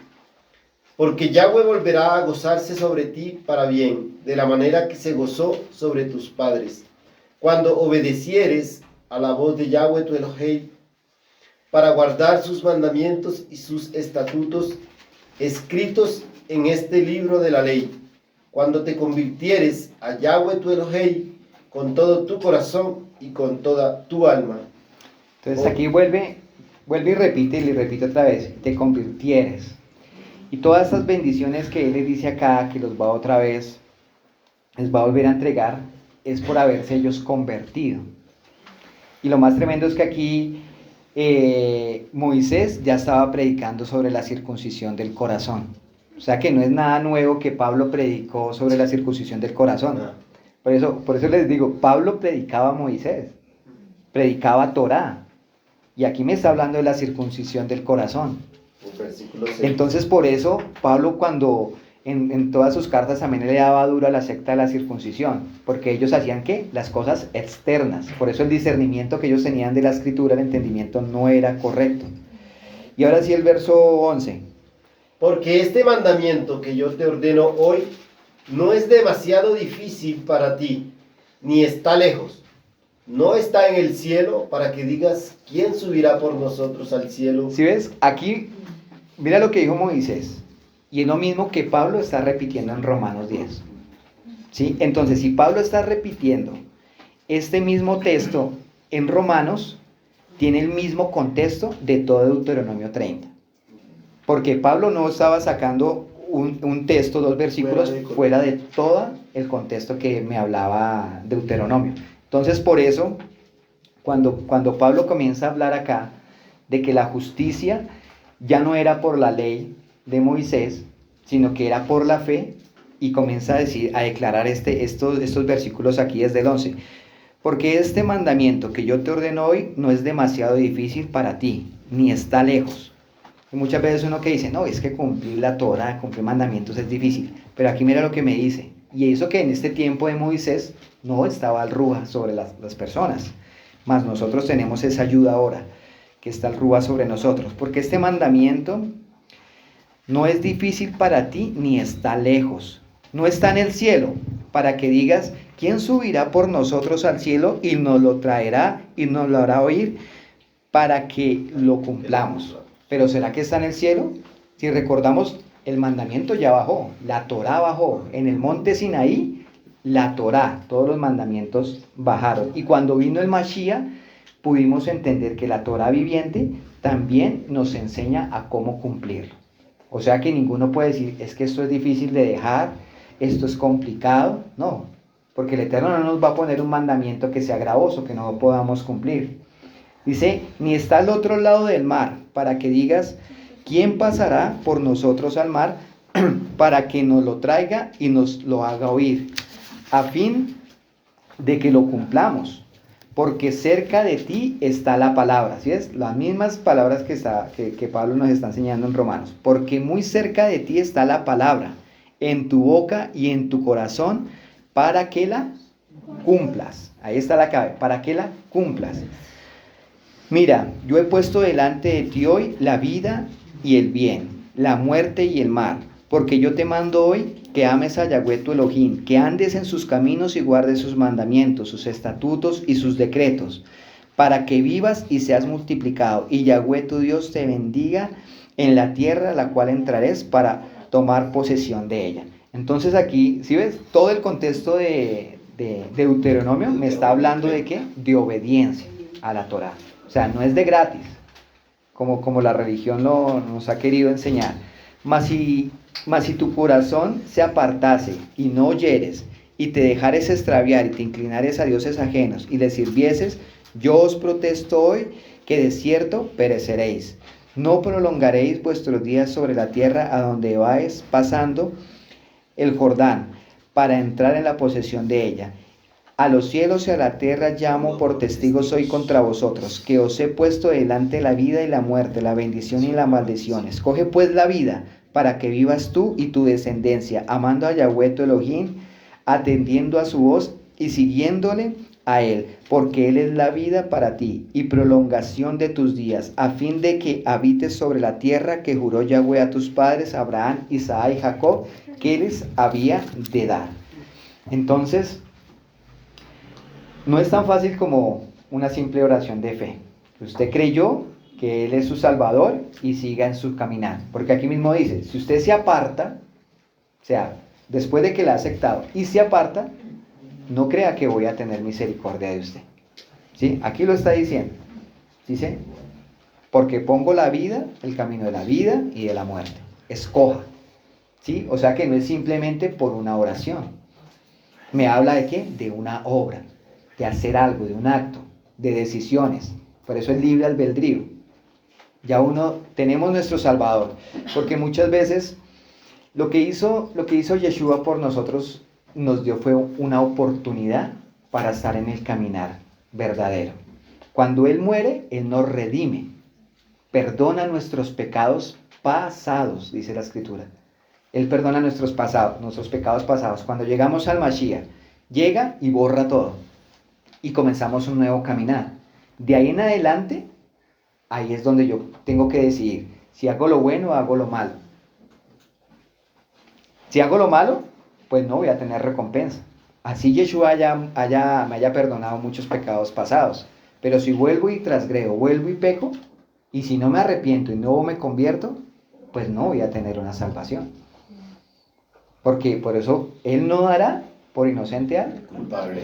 Tenga a Cristo en su corazón o no lo tenga. Culpable es culpable.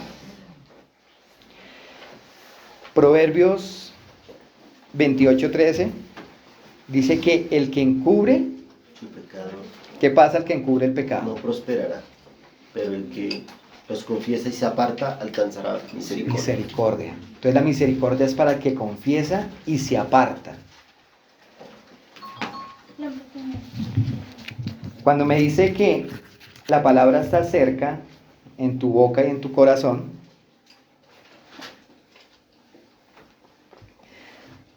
¿sí me estoy haciendo explicar? Si estamos ya entendiendo que no es tan fácil como nos enseña, y tenemos herramientas para poder también, cuando nos dicen, no, es que yo creo en Jesús y yo soy salvo, porque Él es mi Señor. Ahí tenemos herramientas para poder enseñarles que no es así. Cuando me dice que en tu boca, está cerca de tu boca y en tu corazón, en nuestra boca muchas veces lo exaltamos, ¿cierto? Con nuestra boca decimos, no, gracias al Eterno, gracias a eso, así, constantemente. En tu corazón designa actitudes, emociones e inteligencia. Entonces, estas cosas son ¿para qué? Para cumplirlas. O sea, no solamente de labios, no solamente emociones, sino que hay que hacer obras que nos lleven a cumplir lo que Él nos está determinando en su escritura. Verso 9 nos dice, si confesamos que Yeshua es el Señor, estoy confesando que Él es justo. A Él y a Él me estoy sometiendo y me estoy entregando para hacer su voluntad y para obedecerla. Entonces cuando dice aquí la escritura, si confesamos que Yeshua es el Señor, entonces ¿qué estoy diciendo? Que Él es mi Señor, que me sujeto a Él, o sea, no es solamente de labios, de boca, sino que cuando confieso eso estoy diciendo que me sujeto a su voluntad y me comprometo a obedecerla. Eso es una confesión. Cuando dice que lo levantó de los muertos, Hechos 2, 21, 24 me dice, la muerte no pudo retener a Yeshua. Leamos, porque pensé que lo tenía acá. Hechos 2, 21, 24.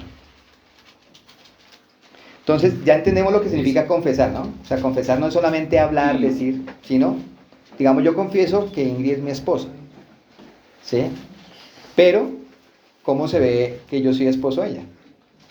Porque estoy con ella, estamos juntos, porque la respeto, porque la amo, porque quiero lo mejor para ella. Entonces estoy confesando con mi boca de que ella es mi esposa. Si yo confieso que Yeshua es mi Señor, es mi Salvador, entonces, ¿qué estoy diciendo? Que estoy unido a Él, que le obedezco, que lo amo, que quiero lo mejor también con Él. Entonces, eso es una confesión. Hechos 2, 21, 24. Dice, y todo aquel que invocara el nombre de Yahweh será salvo. Varones israelíes, escuchen estas palabras. Yeshua el Netzarí, varón aprobado por Elohim entre ustedes con las maravillas, prodigios y señales que Elohim hizo entre ustedes por medio de él. Como ustedes mismos saben, a este, escogido para este propósito, desde el principio en el anticipado consejo y conocimiento de Elohim, prendieron y mataron por manos de transgresores de las leyes de la Torá, clavándola en la viga de ejecución, al cual Elohim levantó, soltándolo de los dolores de los lazos de la muerte, por cuanto era imposible que fuera retenido por ella. Amén. ¿Qué era imposible que lo retuviera? la muerte. La muerte. La muerte no pudo retener a Yeshua. ¿Por qué? ¿Por qué la muerte no lo pudo retener? Porque él nunca pecó. O sea, no había un argumento contra Yeshua que la muerte lo retuviera. Por eso la muerte no lo pudo retener, porque él nunca pecó. Dice que el alma que pecar, esa alma morirá. Pero la muerte no pudo retener a Yeshua porque él nunca pecó. Por eso la muerte no lo retuvo. Y entonces, ¿por qué murió? Si nunca pecó, ¿por qué murió? Desde el principio. Murió por nuestros pecados. ¿Sí ves? Entonces ya comenzamos a entender eso. Así que si por medio de él nuestros pecados fueron perdonados y por medio de él seremos resucitados, si es que andamos en rectitud. O sea que si no queremos nosotros también llegar a esa muerte segunda, que es la muerte eterna, nosotros no tenemos que pecar. Porque imagínense, si nosotros pecamos, pues así que conozcamos, tengamos el conocimiento más grande, no vamos a estar con Él en la eternidad, en la Nueva Jerusalén. ¿Por qué? Porque sí va a haber un argumento para que la muerte retenga cada alma que nos ha querido sujetar al Eterno. Por eso tenemos que ser imitadores de Él, para que la muerte no retenga en el día de la resurrección. Porque si viene el día de la resurrección y viene la muerte, dice, no, pero es que ese no fue un verdadero siervo. ¿Qué va a hacer la muerte? Retenerlo y no va a haber resurrección. La única forma para que la muerte tampoco nos retenga en el día de la resurrección es que no pequemos. Porque Él ya pagó por nosotros. Nos ha redimido, nos está cada día llevando a esa rectitud, pero un pecador por eso no puede resucitar en el día que venga nuestro Mashiach. Con el corazón se cree. Creer es tener fe, y fe es emuná, y la emuná es obediencia. No es solamente creer por creer, es que obedecer. ¿Por qué con el corazón? Porque es de lo más íntimo que debemos obedecer, no solo lo externo. ¿Sí? Porque con el corazón se cree, no con la boca. En la traducción del griego al español es: con la boca está siendo declarado públicamente. Y hay unas palabras que me describen y es homologueo, que es asentir, es admitir o afirmar. Es decir, pacto. O sea, con la boca yo estoy, ¿qué? Aún entrando, lo que nos ha enseñado nuestro pastor. Estoy entrando en juicio, estoy entrando en el pacto del reconocimiento. Es una palabra compuesta. Cuando me hablo de declarar con la boca públicamente, es una palabra compuesta que quiere decir homou, que es el que significa estar juntos, en el mismo lugar o tiempo. Entonces, cuando digo que confesamos públicamente que Él es nuestro Salvador, estoy hablando que estamos hablando de juntos, y otra palabra que es logos, que es algo dicho, que inclusive hace referencia al pensamiento y razonamiento. Entonces, cuando dice que declaramos públicamente que Él es nuestro Señor y Salvador, estoy declarando que yo estoy junto a Él, con mi boca, con mi mente y con todo mi razonamiento. Entonces, allá comenzamos a entender realmente lo que Pablo quería decir. Si usted confiesa de que Yeshua es su Salvador, usted está queriendo decir que usted está unido a Él, que los dos están juntos. Y no solamente de boca, sino en pensamiento y en racionamiento, en el corazón. Juan 14, 15, 23 nos dice: y somos uno con Él al obedecer sus mandamientos. ¿Cómo somos uno con Él? Al obedecer sus mandamientos. Juan 14, ¿qué? Juan 14, 15, 23. Si quiere lo leemos para poder entenderlo.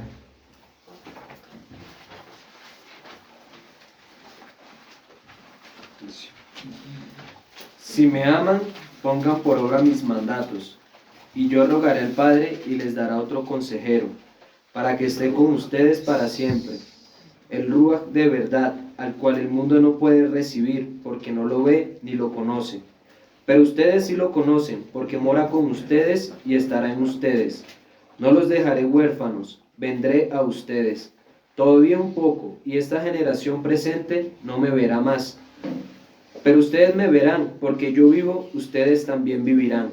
En aquel día ustedes conocerán que yo estoy en mi Padre, y ustedes en mí, y yo en ustedes. El que tiene mis mandatos y los obedece, ese es el que me ama. Y el que me ama será amado por mi Padre, y yo le amaré y me manifestaré a él. Le dijo el otro judío: Adón, ¿cómo es que te manifestarás a nosotros y no al mundo presente? Respondió Yeshua y le dijo: el que me ama, mi palabra pone por obra, y mi Padre lo amará, y vendremos a él y haremos morada con él. El que no me ama, no guarda mis palabras, y la palabra que ha escuchado no es mía, sino del Padre que me envió. Amén. O sea que si obedecemos a los mandamientos, seremos uno con Él. Y eso es lo que hacía referencia con Pablo cuando le decía: si ustedes confiesan que Yeshua es su Salvador, le estaba diciendo: si ustedes son uno con Él, ahí sí podemos decir que Él es nuestro Salvador. Pero para ser uno con Él, aquí en Juan nos dice que tenemos que cumplir ¿qué? Mandamientos. O sea que sin cumplir la Escritura, sin cumplir los mandamientos, no podemos ser uno con Él. Porque dice que si ellos cumplen, si me aman, cumplen mi palabra, y mi Padre y yo vendremos a ser morada con Él. O sea que las personas que dicen que no, que ya la ley quedó atrás, que no es necesaria, que solamente confiese que Yeshua es su Salvador, no está haciendo nada, están siendo engañados. Porque para yo realmente confesar que Él es mi Salvador, yo tengo que ser uno con Él. Y para ser uno con Él, tengo que guardar mandamientos. Es la forma en que yo demuestro mi amor y demuestro que estamos siendo uno solo. Porque alguien que no tiene al Rúa, alguien que no tiene a Yeshua, no puede cumplir mandamientos. Porque el Rúa es el que nos lleva a toda verdad. El Rúa es el que nos muestra que es justo, que no es justo, que es correcto, que no es correcto. El Rúa es el que nos convence aún de pecado. Entonces, cuando una persona anda en pecado y no ha querido soltar muchas cosas, es porque no hay Rúa ahí, no está el Espíritu de Yahweh. Porque si estuviera el Espíritu de Yahweh, lo llevaría ¿qué? A un arrepentimiento. Entonces, invocar. Porque todas esas palabras que estamos tomando pedacito por pedacito, es todo lo que Pablo decía y estamos entendiendo el verdadero significado. Invocar, ¿qué es? Llamar en solicitud de ayuda de manera formal o ritual. Acogerse a una ley. Invocar, el significado es acogerse a una ley, costumbre o razón. Entonces, el que invocar el nombre de Yeshua será salvo. O sea que si cuando dice el que invocar, el que se acogese a la ley de Yeshua, ese será salvo. Es diferente, ¿cierto? No solamente el labio, sino que el que invocar, el que se acoja a la ley de Yeshua, de Yahweh, será salvo. Invocar también es el acto de llamar a Dios. El invocar nace de un corazón que sabe que Dios es galardonador de los que le buscan. Galardonador de los que le buscan. En Mateo 7:21, mira lo que me dice. No todo el que me dice Señor, Señor, entrará en el reino de los cielos, sino el que hace la voluntad de mi Padre que está en los cielos. Entonces, ahí más claro, ¿cierto? Porque una persona dice, no, Él es mi Salvador, Yeshua, y bueno, como uno escucha eso constantemente. Pero me dice que no todo el que me diga Señor, Señor entrará, sino el que hace la voluntad del Padre. No es solo pedir ayuda. El invocar no es solo pedir ayuda, sino es el acogerse a los mandamientos. Cuando me habla de nombre, dice, todo el que invocare mi nombre, se me pasó, el que invocare el nombre del Señor será salvo. En hebreo nombre significa Shen, en griego anoma. ¿Y qué quiere decir todo eso? Dice, los hebreos, como otros pueblos antiguos del cercano oriente, daban gran importancia a los nombres personales. Tenían significados literales y eran símbolos de carácter y personalidad de la persona. A veces reflejaba el talante a los sentimientos de quien daba el nombre. Entonces, ¿qué hace referencia a eso? Cuando un nombre, el nombre de una persona en la antigüedad representaba el carácter de él, representaba también su propósito. Por eso era tan importante los nombres, por eso la importancia cuando Yahweh le cambiaba el nombre a alguien. Entonces, por ejemplo, Jacob. Entonces, ¿qué le cambió el nombre? A Israel. ¿Sí es? Por eso era necesario muchas veces que el Eterno cambiara los nombres, porque eso también explicaba un propósito que Dios tenía con esa persona y representaba lo que esa persona iba a hacer. Entonces, cuando dice que invocar el nombre de Yeshua, entonces cuando yo invoco el nombre, estoy invocando estoy invocando las características de él. ¿Sí? Dice, todo el que invocar el nombre de Yeshua. Entonces, cuando yo invoco el nombre de Yeshua, estoy invocando todas sus características, todos sus atributos. Entonces, cuando yo lo invoco, estoy invocando ¿qué? Misericordia. Estoy invocando sanidad, santidad. Pero también estoy invocando ¿qué? Justicia, rectitud. Entonces, ¿qué quiere decir esto? Cuando una persona, yo la pongo a hacer la oración de fe, que invoquen que Yeshua es el Salvador de ellos, la estoy llevando a juicio delante del Padre, porque Él no va a dar por inocente al culpable. Y si yo le estoy diciendo, venga, haga la oración de fe, sí, tú eres mi Salvador, yo confieso con mi boca, bueno, estoy haciendo que la justicia venga sobre esa persona. O sea, si esa persona está mal con Dios, esa persona está cayendo en juicio. Entonces, ¿sí ves lo delicado aún de yo poner a hacer una persona una oración de fe? Porque ellos están invocando la justicia del Eterno. Y si están andando en pecado, ¿qué puede venir? Juicio, ¿cierto? Castigo. Entonces, mira lo delicado aún de invocar, de hacer que las personas hagan esa oración de fe.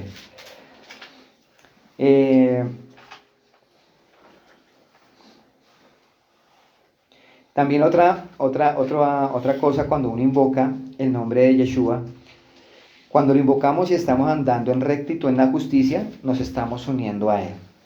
Nos estamos uniendo a sus atributos. Entonces, si ves la otra cara, la diferencia, cuando ya estamos andando en rectitud, en justicia, cumplir mandamientos, invoco el nombre de Él sobre mi vida, estoy también, ¿qué? Invocando sus atributos. Estoy invocando su misericordia, su santidad, que Él nos llene de esos atributos de Él. Y así es que vamos a ser salvos realmente, llenos de los atributos de Él. El verso 14 de Romanos. ¿Sí quedó claro ese pedazo?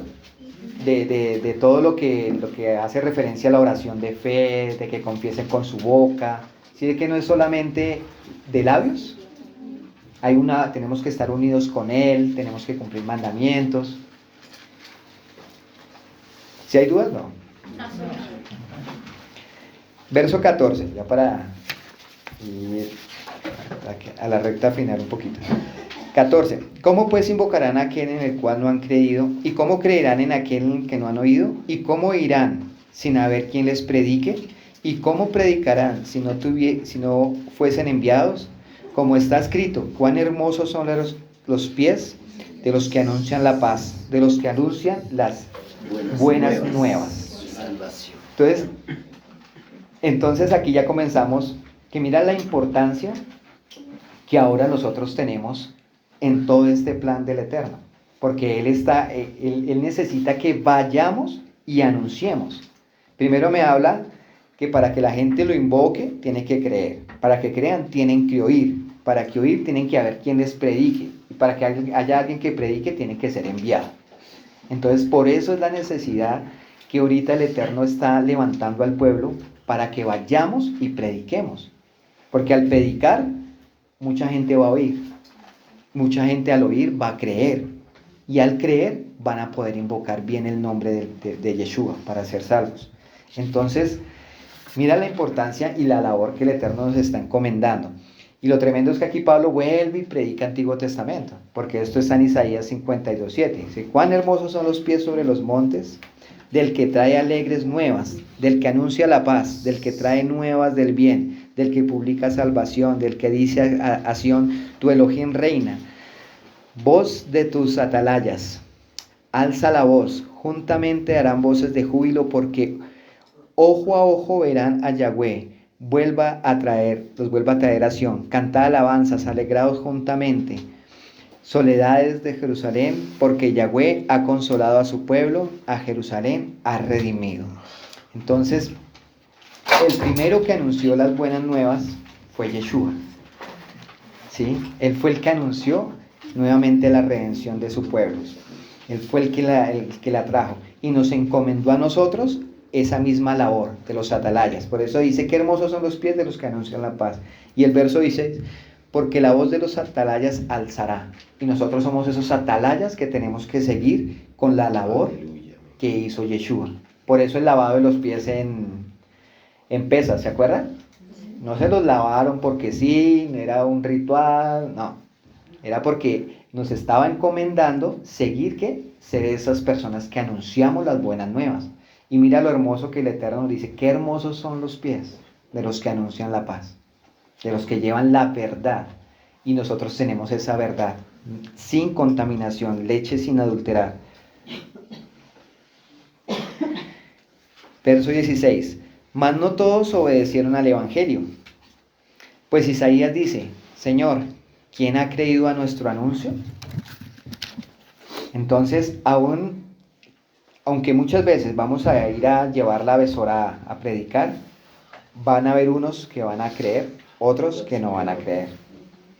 Pero lo hermoso es que aquí nos dice, no todos obedecieron, pero también nos da la esperanza que van a haber algunos que sí van a obedecer y van a escuchar el anuncio que nosotros vamos a llevar.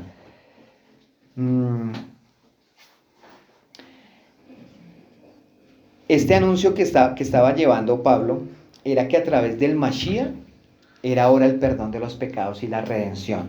Entonces, para los judíos de ese tiempo, la forma de alcanzar justificación era a través de ¿qué? De un sacrificio de un animal.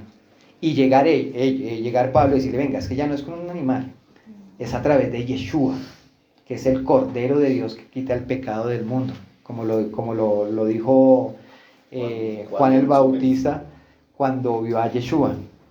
Entonces nosotros, aquí Pablo está diciendo, venga, ya no es a través de un animal, es a través de Yeshua que obtenemos el perdón, que ya no tenemos que estar sacrificando constantemente, sino solamente a través del sacrificio de él que tenemos la redención. Entonces imagínense Pablo quitando ese dogma de los judíos, ¿sí? Haciéndoles entender que es a través de Yeshua. No era fácil. Ahora pongámonos en nuestros zapatos. No es fácil y decirle, venga, a un cristiano, a una persona que está en una religión, de la forma que usted ha creído no es la correcta. ¿Sí? Estamos en la misma situación que Pablo, pero allá era a través de los sacrificios, haciéndoles entender que era a través de Yeshua, no los sacrificios. Ahora nosotros les vamos a entender, venga, no es a través de que usted hable y diga simplemente que cree en Jesús, sino usted tiene que evidenciarlo a través de su manera de vivir, a través de cumplir mandamientos, que la Torá no ha sido abolida, que la Torá sigue vigente para vida si la cumplimos. Es ir y otra vez que romperle la cabeza a ellos para que puedan entender. En verso 17. Así que la fe es por el oír, y el oír la palabra del Eterno. Entonces, si la fe es por el oír, y el oír la palabra del Eterno, por eso el Eterno nos está enviando ¿a qué? A predicar, porque si no hay quien les predique, ellos cómo van a oír esta verdad que nosotros, el Eterno nos está encomendando. Afuera hay muchos que necesitan oír lo que el Eterno ha instruido a esta casa, para que puedan tener una verdadera emuná. Debemos cuidarnos de no ser como Judá, que no cumplió su tarea de anunciar a las naciones la misericordia de Yahweh, sino que se encerraron en sí mismos. O sea que nosotros podemos estar cometiendo el mismo error que cometió la casa de Judá, porque Judá se encerró y ella está encerrado. Y es el círculo de los ortodoxos, que ellos son solamente el pueblo, y se olvidaron de ir y llevar la misericordia a las otras naciones. El Eterno en esta casa ha entregado una revelación muy hermosa de la palabra, la verdadera Besorá. Pero si nosotros no la llevamos, No la van a conocer. ¿cómo van a conocer? Entonces, por eso en este tiempo el Eterno ha despertado mucho el evangelismo en medio de la comunidad, para que la gente escuche y al escuchar puedan creer. Nadie va a creer la verdadera palabra del Eterno que está siendo restaurada si nosotros no nos levantamos a predicar. Y tenemos que cuidarnos, porque algo cuando yo preparaba este mensaje, algo que el Eterno me hacía entender, podemos estar siendo igual que Judá, encerrándonos en nosotros mismos. ¿Y qué pasó con Judá? Pues perdió el privilegio de ser ese primogénito. En cambio, Efraín sí se está levantando, ¿qué? A llevar la Besorá a todas las naciones. Verso 17 en otra versión dice, así que la confianza viene de lo que es oído, y lo que es oído viene de la palabra proclamada sobre el Mashiach. Verso 18 dice, pero yo digo, ¿no es más bien que ellos no escucharon? No, ellos no escucharon perdón, otra vez vuelvo a leer. Pero yo digo, ¿no es más bien que ellos no escucharon? Porque aquí en el versículo anterior dice, pero ¿quién les...? Que ellos no habían escuchado. Dice, pero más bien ¿será que ellos no quisieron? Dice, no, ellos no escucharon. Su voz se difundió por todo el mundo y sus palabras hasta los confines de la tierra. Pero yo digo, ¿no es más bien que Israel no entendió?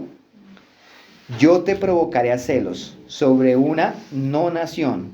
Voy a irritarlos con una nación sin entendimiento.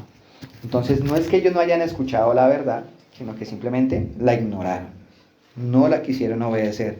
Y el Eterno dice, bueno, no quisieron escuchar, entonces los voy a provocar, ¿qué? A celos. ¿Sí? Con una no nación. Y esta no nación hace referencia a ¿qué? ¿Sí se acuerdan Oseas? Lo ami, No mi pueblo. no mi pueblo. Oseas 1. O sea, y lo más hermoso es que Pablo está predicando Torá, está predicando profetas. O sea, no predicó nada nuevo. ¿Ustedes recuerdan la parábola del hijo pródigo? Y ahí vemos cómo el Eterno provocó a celos a Judá, que representa al hijo mayor. Y Lucas 15, voy a leer desde el verso 25. Y su hijo mayor estaba en el campo, y cuando vino y llegó cerca de la casa, oyó la música y las danzas, y llamando a uno de los criados le preguntó qué era aquello. Él le dijo, tu hermano ha venido, y tu padre le ha hecho matar un becerro gordo por haberlo recibido bueno y sano. Entonces se enojó y no quería entrar. Salió por tanto su padre y le rogaba que entrase, mas él respondiendo dijo al padre: He aquí, tantos años te he servido, no habiéndote desobedecido jamás, y nunca me has dado ni un cabrito para gozarme con mis amigos. Pero cuando vino este tu hijo, que ha consumido tus bienes con rameras, ¿has hecho matar para él el becerro gordo? Entonces le dijo: Hijo, tú siempre has estado conmigo, y todas mis cosas son tuyas. Mas era necesario hacer fiesta y regocijarnos, porque este tu hermano era muerto y ha revivido, se había perdido y es hallado. Entonces, aquí vemos cómo Judá fue provocado a celos. Él siempre estuvo con el Padre, pero ellos no disfrutaban al Padre. Siempre tuvo los mismos privilegios, él podía hacer lo que quisiera, pero no aprovechó. Y cuando vino su hermano, que representa a Efraín, el Padre le hizo un gran banquete. No por lo que había hecho, ¿sí? Porque aquí eso es bueno aclararlo.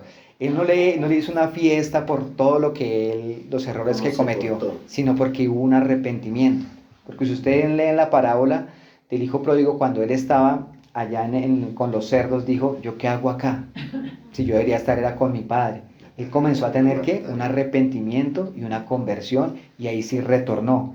Y me dice la escritura que cuando un pecador se arrepiente, ¿qué hay? Fiesta en los cielos. Lo mismo pasó cuando el hijo menor retornó.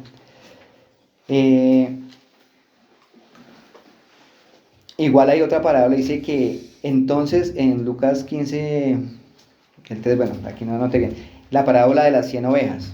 Dice: entonces él le refirió esta parábola diciendo: ¿qué hombre de vosotros, teniendo 100 ovejas, si perdiere una de ellas, no deja las 99 en el desierto y va tras las que se perdió, hasta encontrarla? Y cuando la encuentra, la pone sobre sus hombros gozosos, y al llegar a casa reúne a sus amigos y vecinos diciéndoles: gozaos conmigo, porque he encontrado mi oveja que se había perdido. Os digo que así habrá más gozo en el cielo por un pecador que se arrepiente que por 99 justos que no necesitan de arrepentimiento. Entonces, ahora yo reflexionaba para nosotros, para la casa de nosotros. Hay muchos que están como el hermano mayor, que han estado aquí por muchos años, y el Eterno ha venido trayendo nuevas personas. Ha venido trayendo personas con un corazón mucho más dispuesto, con un corazón sin poner peros, con el amor para servir. ¿Y qué está pasando en muchos corazones acá? Lo mismo que el hermano mayor. Está despertando el Eterno a celos, como que diciendo: bueno, despiértese. Y muchos aquí están pasando lo mismo: pero venga, yo llevo tantos años aquí en la comunidad, ¿por qué no me han tenido en cuenta? ¿Por qué a mí no me dan ciertos lugares, o por qué no me dan el privilegio de tal cosa? Pero como en la parábola del hijo pródigo, pues es que usted siempre ha estado acá. ¿Por qué no ha aprovechado? Porque ahora sí que vienen otros con el amor, con el deseo, porque ahora sí usted despierta: venga, yo quiero. Si siempre ha tenido la oportunidad, ¿por qué no la ha aprovechado?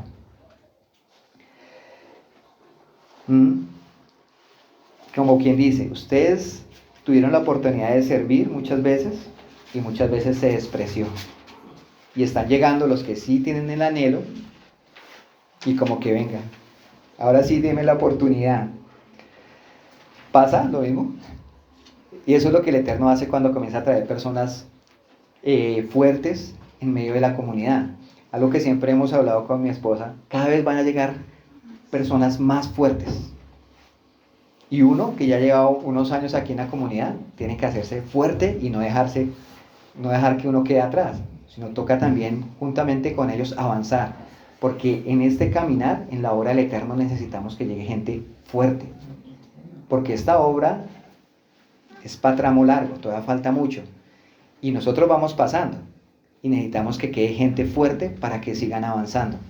Y no tenemos que cometer el error del hermano mayor, de llenarnos de celos porque ellos sí, no, al contrario, gozarnos porque está llegando fuerte para seguir con el propósito de llevar la Besorá, Porque así como aprendíamos hoy, hay mucho por hacer. Hay mucho por ir, esquemas, romper dogmas de la gente y necesitamos gente fuerte. Y nosotros que llevamos ya unos años aquí en la comunidad, no es sentirse rechazado, no es sentirse que ya no cuentan conmigo, es que ya prefieren a otros, no. Es de levantarse. Si no lo hizo antes, pues bueno, pues levántese. Y si no aprovechó los tiempos, aún con los pastores, con los siervos, pues no importa, levántese, porque es por amor al Eterno que nosotros estamos acá. Y aún hay mucho caminar y hay mucho que hacer. Depende de cada uno de nosotros. Dice el verso 20. E Isaías dice resueltamente: fui hallado de los que no me buscaban, me manifesté a ellos que no preguntaban por mí. Pero acerca de Israel dice: todo el día extendí mis manos a un pueblo rebelde y contradictor. Y ahí está la palabra, la pregunta: ¿cuántas veces Yahweh no ha extendido sus manos hacia nosotros para levantarnos? Para darnos oportunidades de servir, de crecer. Y hemos sido ¿cómo? Rebeldes. ¿Cuántas veces no extendí mis manos sobre este pueblo y ellos qué? No quisieron. Y algo que el Eterno me guiaba es que a todos nosotros, a todos, Él nos ha entregado en algún momento una oportunidad para servirle y para crecer. Ninguno puede decir delante del Eterno: es que no tuve la oportunidad. Todos acá, independientemente en el ministerio que sea, todos hemos tenido la oportunidad de servirle. Pero, ¿qué ha pasado? Cada uno de nosotros sabemos qué ha pasado en el corazón. Entonces, esa era la enseñanza. Entonces, Shabbat Shalom a todos los que estuvieron conectados.